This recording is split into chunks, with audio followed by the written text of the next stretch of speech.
Whawheta ke o tua e kaunga whanong. Kohi koe tahui o whawhai he eki mak tau tolu i he ahako ni lawa i ke tā hawai ki hono ao i he whiafko ni ke whai hano whakamalo i a pe a he o tua. Amen. Ke ngari o tua he ahako ni. Feta. Kokoro ke kamata ake e tau ngawe ahako ni ake tau praise and worship ke o tua. Pe tau toki hoko hatu whawheta ke eki. Amen. God is good All the time, all the time. God is good. Oglelea Sihova, Lelei maupea Sihova. Mauaipe. Amen. Let's start with worship. Whawheta.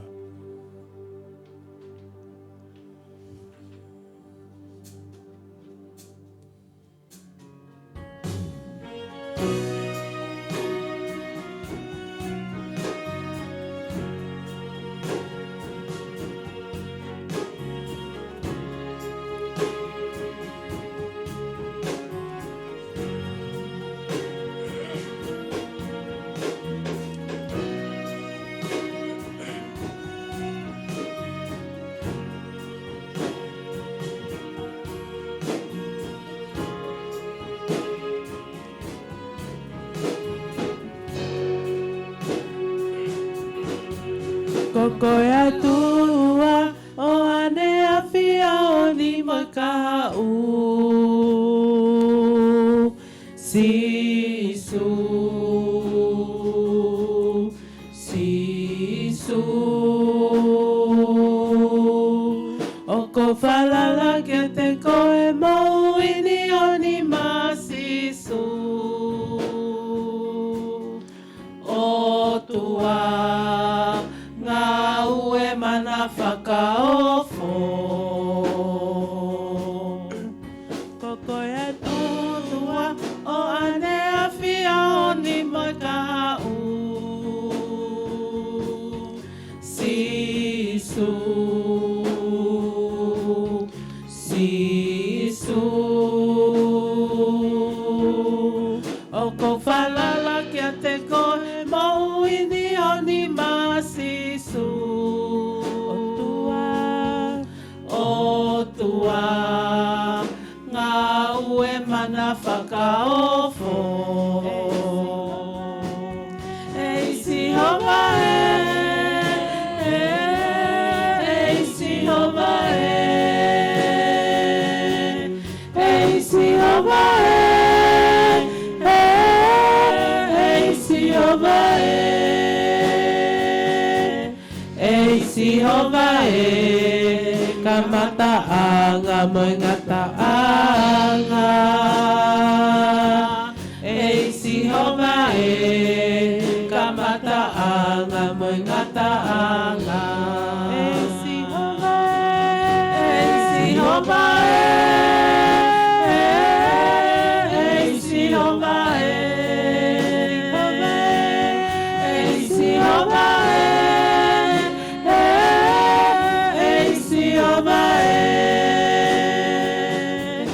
Ei Sihova Kamata anga mengata anga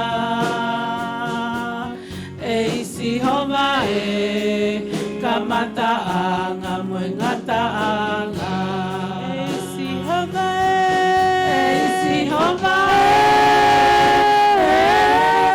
Ei Sihova Ei Sihova Ei Sihova Sihova kamata anga mengata anga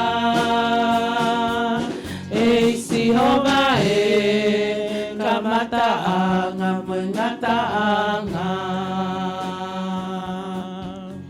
Sisukoko epe ai halamoni moe moui. Muaki koe oi ngā ue talu mei tuai. Whawhira. O ko whalala ke te koe moui ni honi masisu. O tua ngā ue mana whakaofo. Sisu koko epe ai halamoni moe moui. Muaki koe oi ngā ue talu mei tuai. O ko whalala ke te koe moui ni honi masisu. O tua ngā ue mana whakaofo. Eisi hova eisi hova eisi hova eisi hova eisi hova eisi hova kamataanga moe ngataanga. Eisi hova kamataanga moe ngataanga. Eisi hova eisi hova hallelujah. Eisi hova eisi hova eisi hova kamataanga moe ngataanga. Eisi hova kamataanga moe ngataanga. You are Yahweh, you are Yahweh, you are Yahweh, you are Yahweh, you are Yahweh, you are Yahweh, you are Yahweh, you are Yahweh, Alpha and Omega. You are Yahweh, you are Yahweh, Alpha and Omega. Hallelujah, hallelujah, Lord. You are Yahweh, Alpha and Omega. Ka whalea ia hiwa e aha koe ni. Ko ia arifa, ko ia e omeka. Pakotu ia kau ngā whanonga. Ko e whakaloto lahi e ga te tau tolu. I hanga e tau whanonga pa moe otua. Amen. Ko ia e ka mataanga. Pia ko ia e mataanga. Te tai eki. Ko ha mea te tato e nofo ai o tairiri he ngai a koe ni. Hiri ko ia. Ko e palo mesi mai hai otua. Te whanonga pa mo koe. E feitu kotoa pēte ki au. Te tai eki. Whawhita.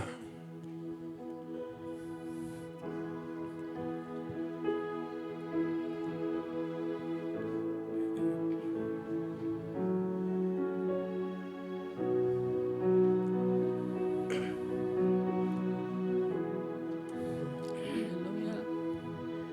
Jehovah,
Jehovah Salom me koe ko mau melino anga ko Jehovah Salom me koe ko mau melino anga Jehovah Salom me pilinisi oe melino faka melino ki mau tolu Jehovah Salom me pilinisi oe melino faka melino ki mau tolu ko Jehovah siai la koe haleluya mafetai ke toko na ki mo ke fakai ko Jehovah siai la koe ke toko na ki mo ke fakai Jehovah siai la tau hisipi lelei toko na ki mo ke fakai Jehovah siai la tau hisipi lelei toko na ki mo ke fakai Jehovah sapaoti helo o Tuhan mafi moeto ai e tau mafi moeto ai e tau Whawheta, Hallelujah. Thank you, Malo e. Jesus. koe tuungai ai o tua ke tau mo. Fetai eki. Whawhetai. Koe au ne hanga whakalahi e ngahi mea ko toa te. Fetai Malo. eki. Ke hame au tono no ai ho mo ui, mo e ku mo ui. Koe whatongi a lewa he o tua. Koe ne hanga whakalahi. Malo. Maawe Hallelujah. a koe ni. Whawheta.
Piano mai pe ai fo hiva ko ia ka go le pe e ka nga fononga ki tau hiki mo ha lotu whawhita i ki he o tua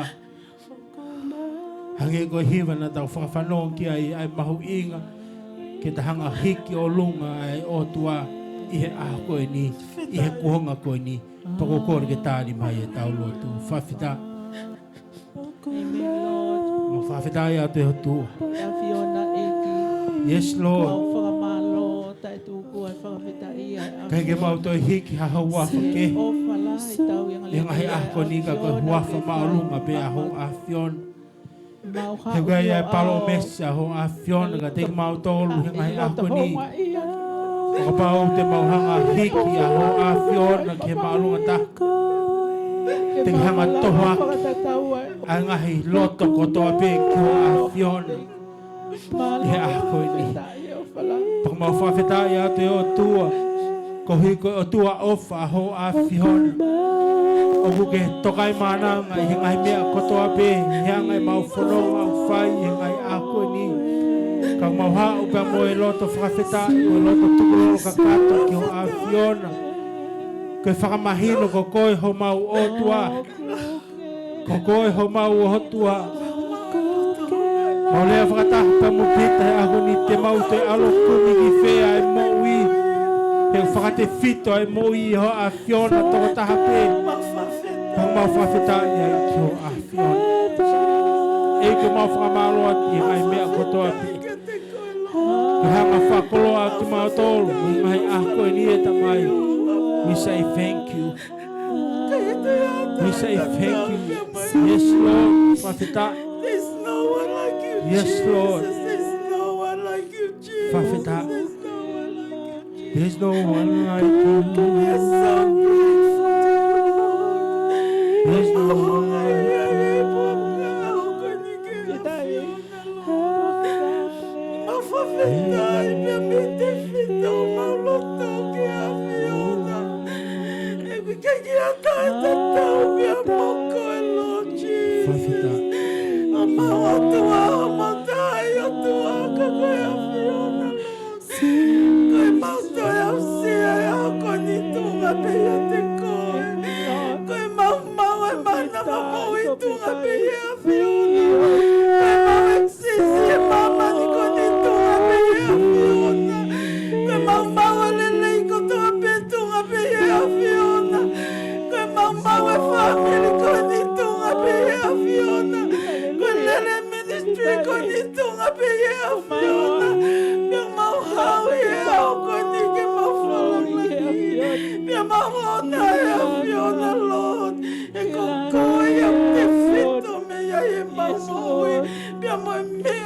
Folofola que o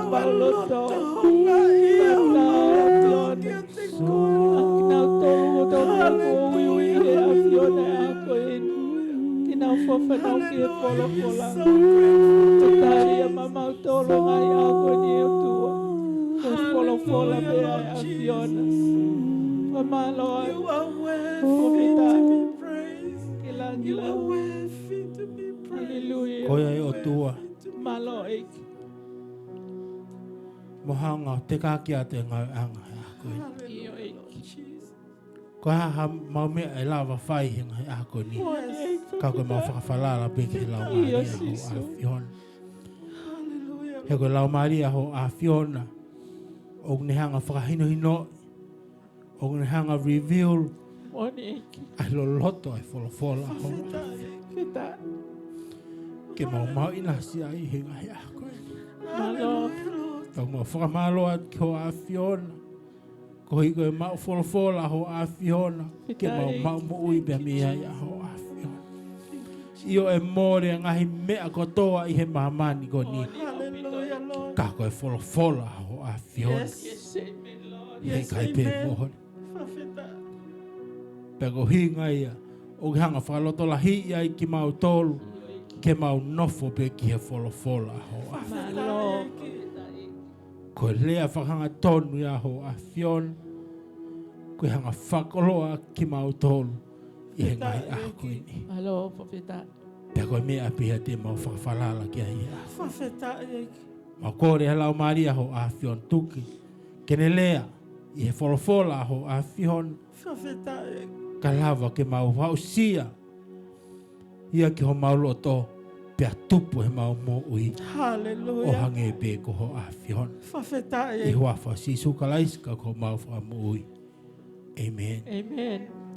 Whawhita, ke o tua e kau ngā whono. Ko hi koe. Ngai taimu ne hanga mai ma ki tau tolu he a koe ni. Ke tau whawhanongo. Mau pe ki he ne Folofola. Iai e toko lahi. Nau whakaamua mai ke nau whakaongo mo whawhanongo ke Folofola e o tua. Kaui kai ke toi pehe. Ka koe pe mo au hanga he o toa ui he a koe ni. Ko hi pe koe ni Folofola. Oni apitoi. Whawhita. Ke haki i Folofola ku. Whaam ke nofo ke e whakamamafa e malanga e a koe ni. O ha e tohi a Senesi. Wahe nima noa. Vesi taha wha. Ki hono ua noa. Senesi wahini manoa, vesta wha ki hono wanoa.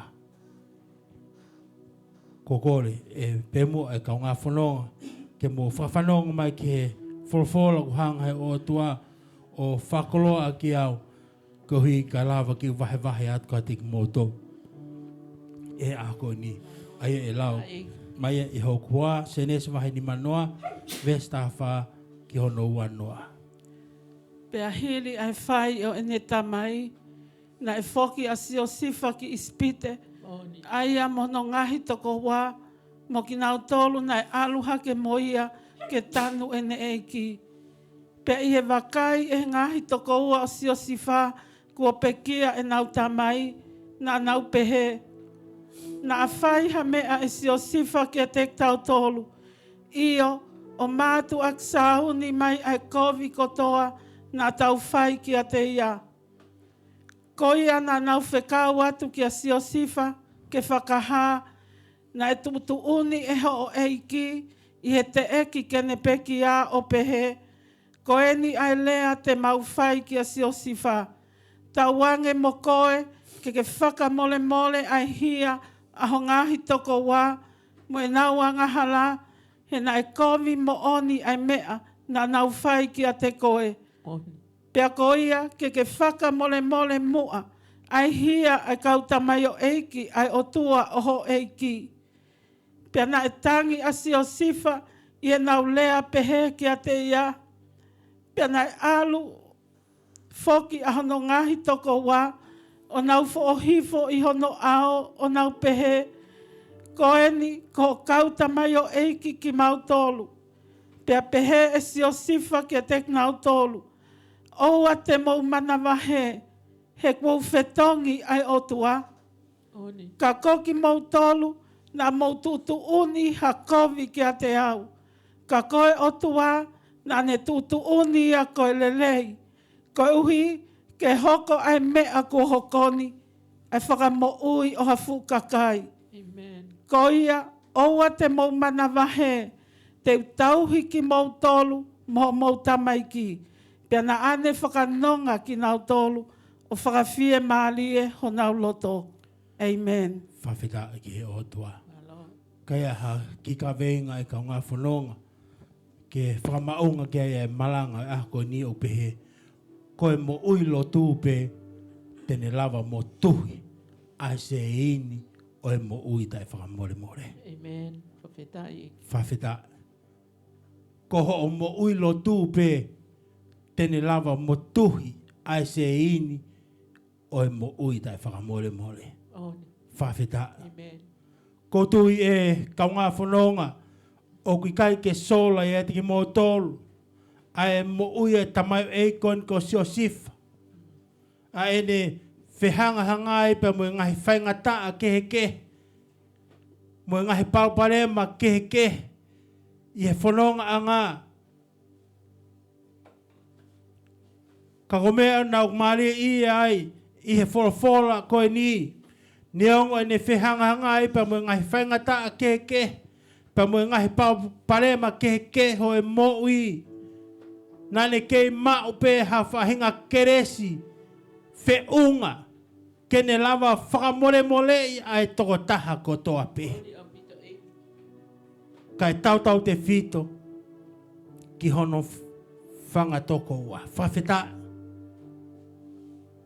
Koutu i o pau na e hoko ngahi mea ko ia, mo ngahi pauparema ko ia, kia te koe pa moau i he ngahi a koe ni, he ilo pe te tamau e taua ha whahinga, keresi whiunga, ke tahanga whakamore mole, ai toko taha, pe koe whahinga, o nau whai mai hami a kovi kia kita. Amen?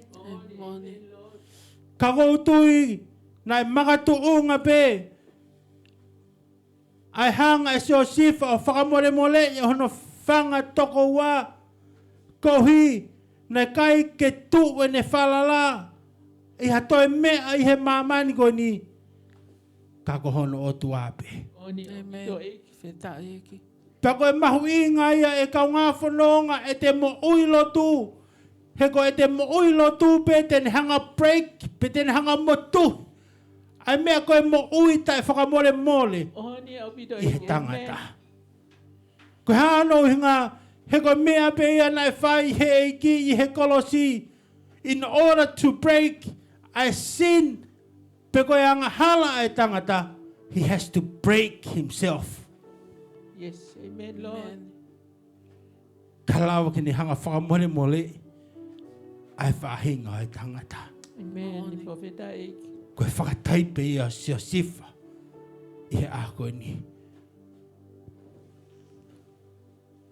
Tōpu haka e mo ui e tamai e koe ni. Whakat te whito ia i he lea na e whai ne whae kia sekop. Sekope. O mai hao kama. Kai kai teo mate. Oh, hallelujah, whawheta. Ko lea ia na e whai e le sieni. Kia sekop. Pakotui ko hinga lea le sieni. Na ia e loto me heka ia te ia. Ko higi kono tau ke te. A ene whanau ana ia kia sekop. Pakotui ko hinga lea. Ai kaunango ni. Hena ne o ngo e ia. E pa. O ka pauhika kia hane whanau. Oni au pito eki. Kotui ko lea e kaunango ni. Kai ke to ia ha amanakia hene mo'i. Peto ia i koa hane tama peikai. Pakotui ko lea ia kaunango ni. Ko lea i he tunga ene tae tui.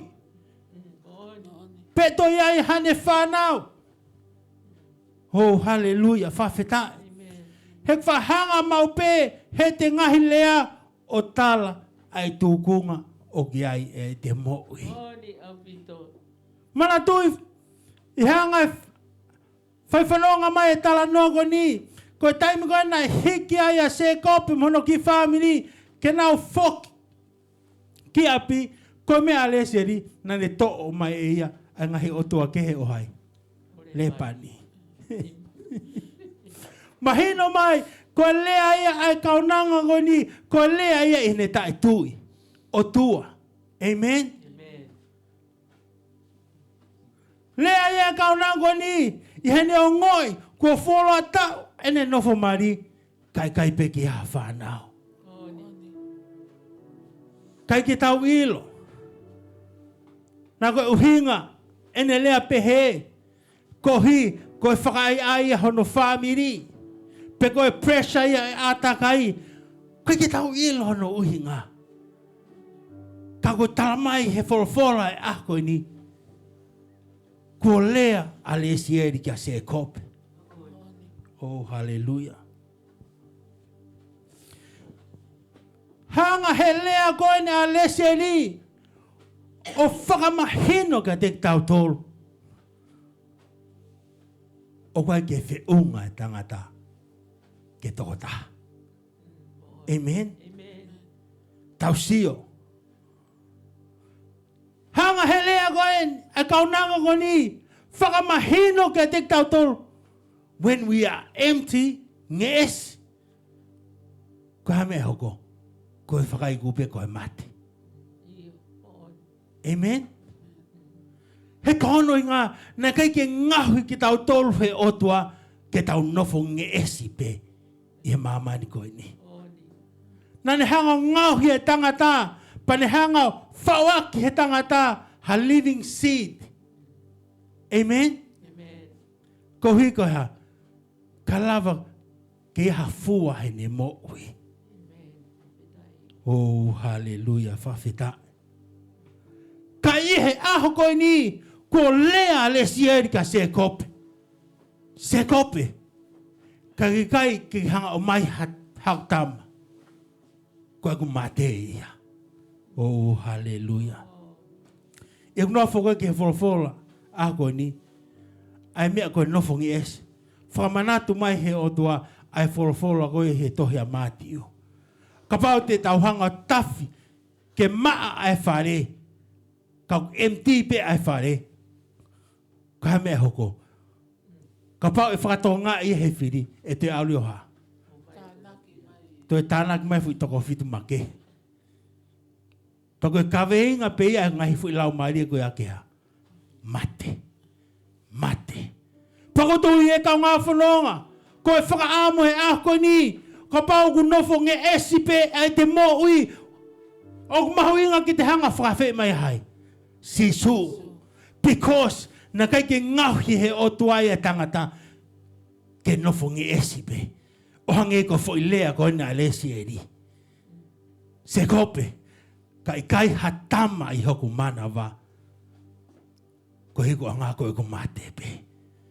Mate pe. Nofo e ko mo ui. Ki he lea e whiwhini ko ni. Kia se kope. Petala mai he otua. Ai mahu inga ke tala mau pe. Ko se kope. Talangi he toko taha tawhaki. Ka pau kia hao palparema. Tala ka se kope. Mahu inga ho tala ka se kope. Kaya ha mea u honga te koe. Tala pe ka se kope. Kaya hanga he mea isi ui homo ui. Tala ka se kope. Tala ka se kope. Tala ka se kope. Pa whakawhihui ke otua. Sometimes I get sick when my wife, my children, always telling me about stuff. Whaama ke nau ki kumi atu ka hataha ke.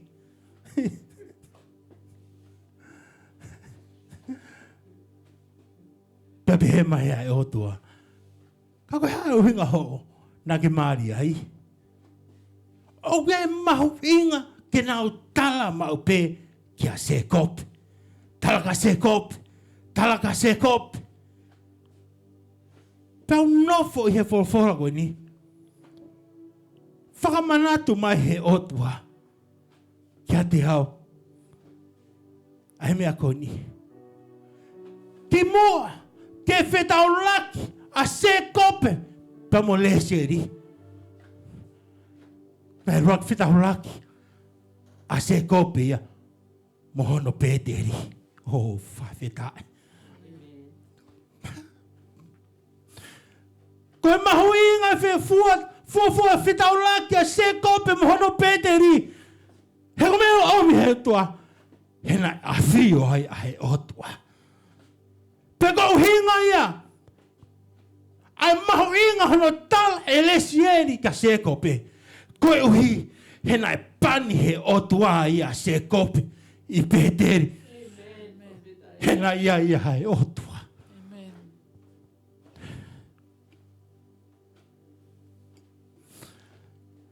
Pena kai ke ngata pe ai. Na ia ha. Ai tuku pā he otua kia se kope. I peteri. Te honga ngauhi koe. Honga i hako te toko lahi. O hangi koe e fwe kere kere. Tonga whanonga. Koe mahu inga ia. Ke tau talaka se kope, talaka se kope, talaka se kope, talaka se kope, talaka se kope, talaka se kope, because Jacob has an anointing. Amen. Na hanga he otuha o tawaki haki ane mo'uki. Taimi koe nau nofo ai ki he Folofola ako ni whamanatu mahe ki ngahi mea kotoa pe na e hala kai a se kope na e blesse he otua. Hau ki hango kaunanga koe ni o lia mo lesi eri na na whanau ki a se kope. Ko ngā koe ha, he had an anointing to be fruitful, to be fruitful. Pa koe mea mahu inga i e kau ngā whanonga ke tau tala mau pe ka se kope, se kope, se kope, se kope, se kope. Hena e roak whetau laki a se kope ia. Mohono peteri. Pa koe peteri koe, na e whetau laki pa mo se kope. Tala mai, na e a whio ai a he otua. Na e a whio ai a he otua. Aura te huai whi. Tala atu kono se kope. Mafiha ko se kope. Pekalai. Ikai ko hinga. Ko teki ke fitaulaki mo rak peteri. Ikai ko hinga ko teki fitaulaki mo peteri he ako ni. Ko fetu. Nai afio hai otua. Pia tane ne. Ke tala lesieri. Ki hono sekope. I was so blessed.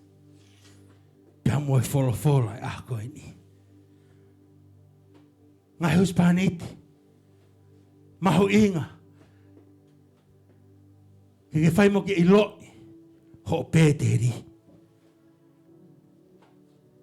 Ka tu ke fai tau hei o tua maau. He taramai he fofola. Nane ave koe kia se kope.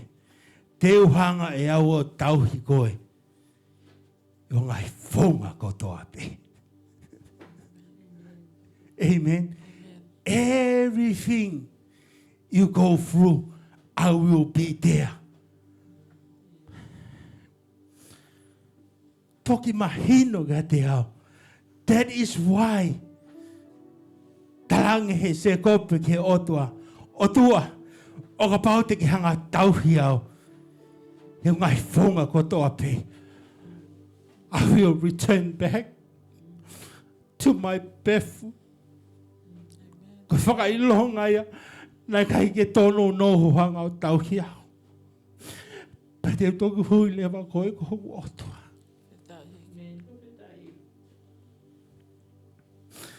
Kau ngā whanonga, ko he mahu inga e, ke tau fufua I lo I ho tau pēteri. He koe ke whakate whito e mea kotoa pehi ate ki tau tōru, o whakawhiti, whito e pēmi he otua.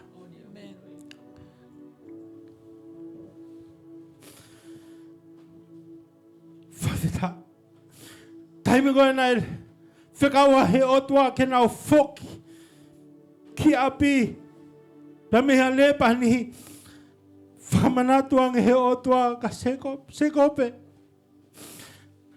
Mo arhake kotoa ki pete.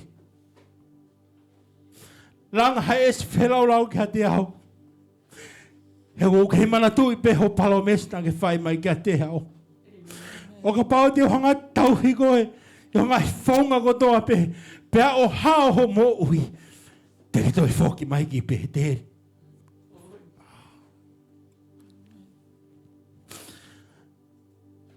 Talange he otua. E se kope. Kia no family. E. Mo whakamahau kotoa mai. A ngai otua muri kotoa pe. Pea li liwa mo ngai kofu. It's time for us to go to Bethel. Family. Kome au whea mau he otua he ako ni. Tau whoki ki pēteri. He koe hinga o pēteri. Koe whare o Sihova. Pe koe hinga e whakama e otua. Ke tau whoki ki he whare o Sihova. He koe awhio anga ia ai otua. Whawhita. Whoki pēteri. Whoki pēteri. Husmanit, whoki ki pēteri. Whoki pēteri. Wife, whoki ki pēteri. Whoki pēteri. E ngā koe whetu uia wawhio ai hei otua. Pene hanga o tāpaki ho mouhi. Anoint you. He koe tuku pāia hei otua. Tene tauhi koe. Pe tene whanonga mo koe. He ngai whetu koto ape. O se lea lesieri kia se kope. Lea se kope ka lesieri. Lesieri. Ko fu o tu au. Ki watu hatama. Lea se kope. Kai atunga he. Ai te ringa he otua. Whawhanonga. Do you know why? Because Koe lama hei otua ke whai ne tukupā kia se kopi. Lea se kopi. Iloai he otua kua au sia e se kopi hono ngatanga. Oh, hallelujah. Koe mau inga he ho whaatala mau peka se kopi. He koe o ngoi pe se kopi kune hau ki hono ngatanga. Kai ke ne toi ilupu hai ni mea whai. Koe taimi au koa laka tu hei otua. Now it's my turn. Hena wos ha tukupā kia te koe. Teu ia te koe i o ngai whonga kotoa pe. Amen. Hallelujah. Osia lea se kope. Tala mai lewa he Folofola. Na e tui ia hai. Le si heri. Ia Joseph. Now. Ko hinga. Ai hingoa o Josepha. Ko e whakalahi. Mai kia hai. Kia te au. E ia. Ase Folofola. Ko e whakalahi. Ka koe ase ko he riri whakapalangi. Ko e whakalahi mai kia te au. E ia. That's Joseph. Amen. Whawhetai. Whanonga mai e mo oia Josepha. O wha i he ongo mātoa Joseph. Ko hono ngā koe hā. Ko e whakalahi mai kia te au e hai. E ia. Oh, whawhetai. Osiko ia. No foi whangatoko wā ia oha. Me heka kia Joseph.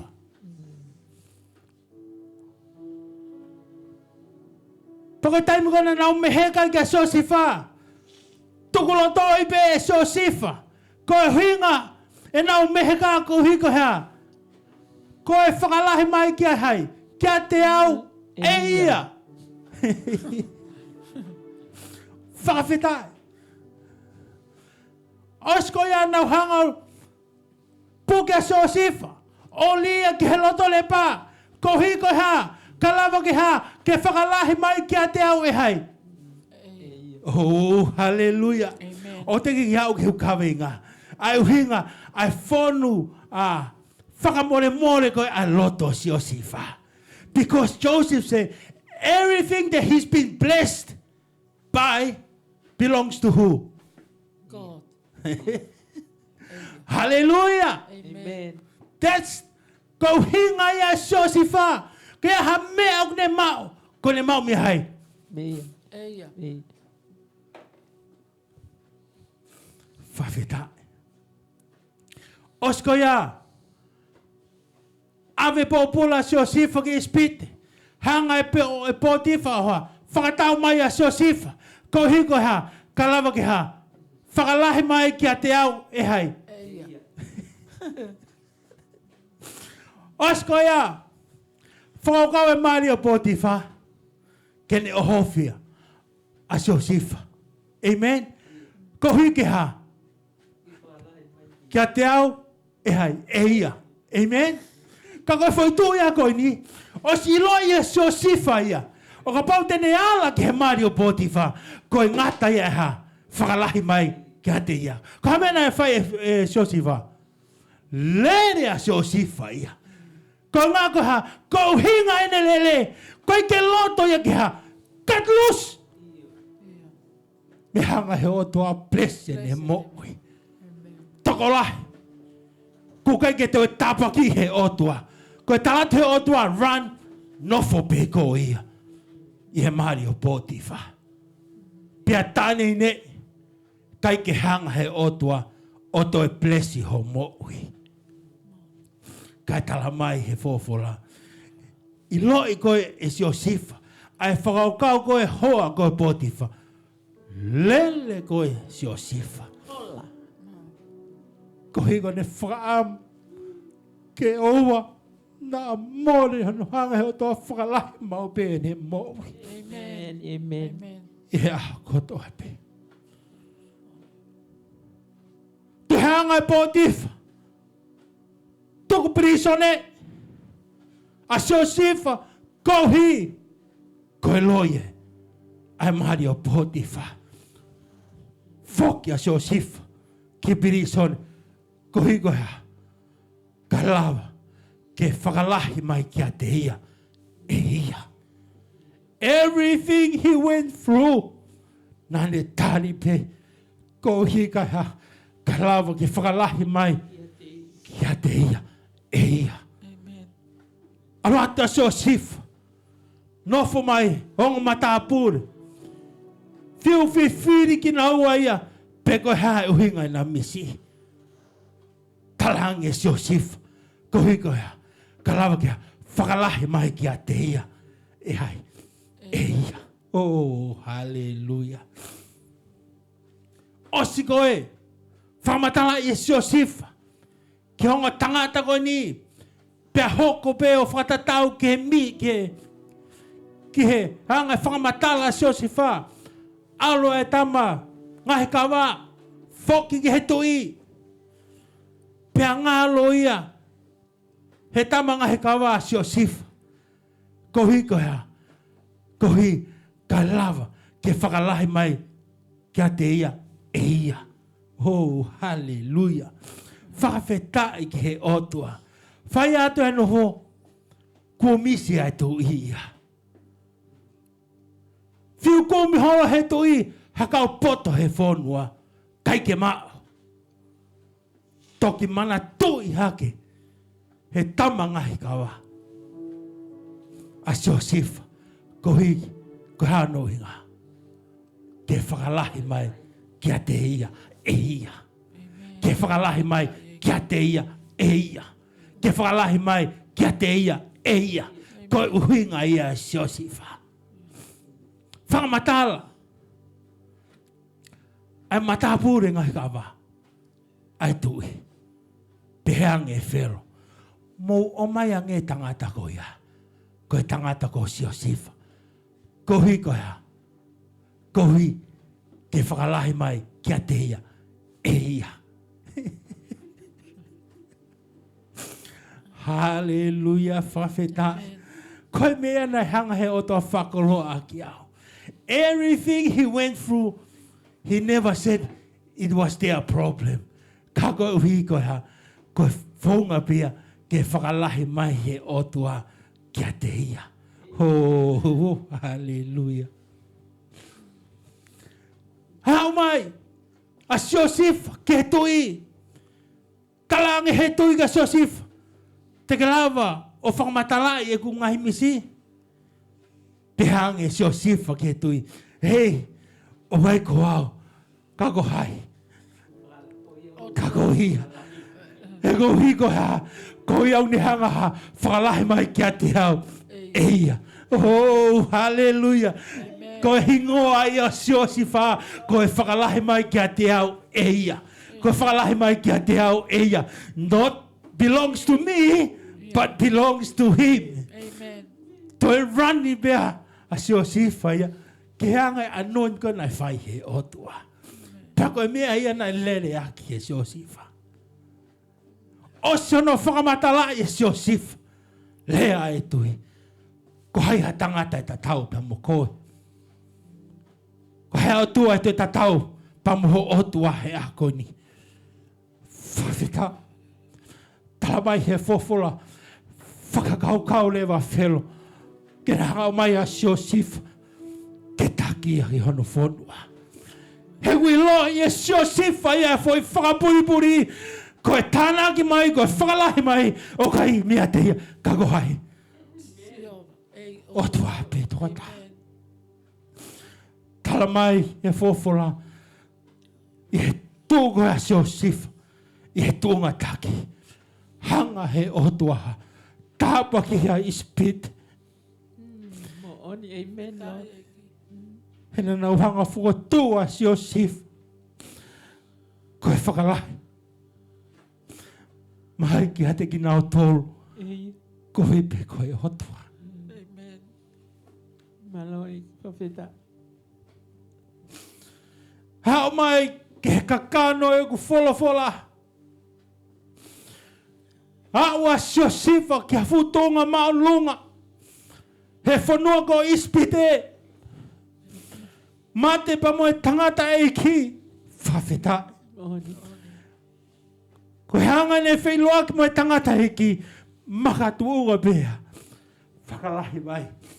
Kia te hia. E hia.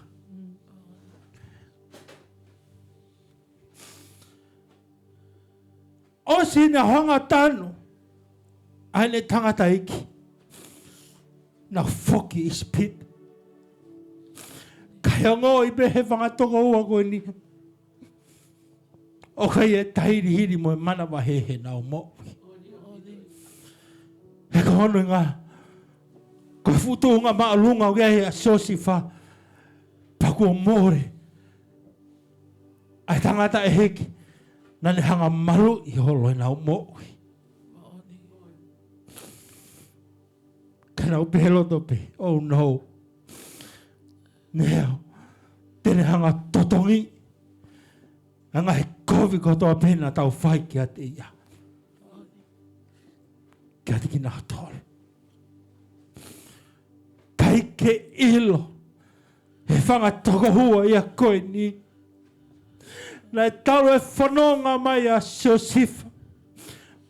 Mo e hanga pe Josifa mai noi. Ko hae ngahi mea kotoa na e hoko kia te ia. Ko uhinga pe takea. Ke whakalahi mai kia te ia. E ia. Ke whakalahi mai kia te ia. E ia. Ke whakalahi mai kia te ia. E ia. Lea e whanga toko ua koe ni kia Josifa. Takotari a Josifa. Kau tangata. Ofa te mō mana wahe. Nā mō tūku mai mō tolu. Hakovi kia te au. Kana lauhe o tua haia. Koe lelhei. Kalawa kia. Kalawa ki ne whakalahi mai. Kia te au eia. Whawhita. Kai ke ilo. He whangatoko ua koe ni. Neonga ngahi kovi kotoa na nau whai kia te ia. Nai lau be Josifa. Koe koto le lei pe. Heu whina ngahalo ki ai otua. Tā koe ko uhinga. Hono awehe otua Josifa. Kohi ke mo uia i hafu kakai toka lai. There is a Joseph. O lea gaya hei otua he ako ni. Taha bea Kaveinga hei otua. E ne hanga whakawhaua Josifa he ngai mai hala kehe o e moui. Taha bea Kaveinga. Ke whakalahi mai ki a te ia. E ia pe. Tomata. Whawhita. Toki mahino ki he kau ako. Tako e mohui a Josifa. O kai ke toi makatung unga ia. Ha toi mea ke. He koe whakalahi anga e ne mohui. O ku tūtaha pe he otua. Pea koe uhinga ia. Hono mau e Josifa. Hafu keresi. Ofa pe he ne mohui. Because na kai ke nofu ia whakawhalala. Ki mahaman. Kai nofo pe ia. O whakawhalala ki he otua. Mea ofa ki he otua. Halau maari tatala mea. Kono ngā pētā koe ha. Koe whakalahi mai ki a te ia. E ia. Huhia. Have any gifts he mahaman koni. Ka kutaha mai bebe me he otua. Petala mai. I he mahino ke whangatoko a koe ni. Ko whakamare more ia. E Josifa. Nā nau arat ko toha pe. O toma pe. He au e tamai o i koe ni. Kohi. Koe whonga bea. Ai otua. Ke whakalahi mai ki a te ia. eia. Amen, Lord. Can restore a relationship. Ai tamau e ko ni mono whanga toko. Pena whiongo I haki. As fellow brothers. Ko hia wake mga tuunga I hato e mea ke. Mga tuunga pe he otoa. Pero me aia. Na e lava ia si o sifa. O whakamore ia toko tāko toa pe. I ka haina na uongo I kotoa. O ka ia whie maari. Hona o loto. Because Joseph said, it was not about you, but about me. Hanga he otoa. Taking me from level to level. Amen. Kalawa ke mo I hafu kakaita ola. Amen. Whawhetai. Whawhita ki otoa. Ko hinga ia. Ahingo a si o sifa. Ko kori whahata lotu. Kama e umao whamalo at ki o awhihon. Ko hi ko lea mahalo he ue whai. Ki ngā si o sifa he a koe ni. Kama tamai e mau Folofola. Ki hanga whakaha mai ka teki mau tolu. Ki mau tala ka se kope. Se kope represent church. Hena e hawa se kope. Ke whare tapua e otua. Se kope represent ai kakai ai otua. Kakai ke mau whai ke he ui mau onga ho awhiona. Ko hiku kotoa pe. Ko kai ke ia ha tuitu ia. Ha tama I manawa. Ko sisu kalaisi he mo ui. Pa koe whakaiku kotoa pe. Koe mate. Mate. Mate. Ko lea eu ke whai ke henga siasi he a koe ni. Ko lea eu ke whai ke kakaya e otua. We must do something. Kalawa ke ha tuitu ia ha tama. He kakayo kei he mama o e lau mo ui. Pa me he otua. Pa me he hoko he ke nau lava tuitu ia ha tama. Koe mate pea e mo ui. Koe auha pea e mo ui. Whawhita. Aho ni ui ki mau tolu. Koe kau sio sifa e a koe ni. Koe nofo pea e mo ui o whawhalala ki ho a whiona. Kau kai. Koe ngai mea e mahamani koe ni. Petala mai. Te ki hanga o liu ngai mau ngai mea kotoa pe. When we become a Joseph. Ki ho a whiona. Whawhita I ko hui koe Folofola whakoroa. O ke hanga tuku mai kia teki mau tolu. Ke hako pe mi hai e mahu mo ui. Tuke mau hanga kumuni a Folofola ko ia. Kalawa ke tupu. Kalawa ke liu ngai mau ngai mea kotoa pe. O whakatatau pe mo e whina ngalo a ho a whiona. Ma whamalo at ki ho a whiona ko hiko I hene a lau maria ho. A whiona mo ki mau tolu. Ma whawhetai at mo whamalo at ki ho a whiona. Kau mo te hanga pe o whawhoke a ngahi langilangi mo ngai Gloria. Ke langilangi a pe ho a whiona. I hoa wha sisu kalais ka ko mau whamoi. Amen. Amen.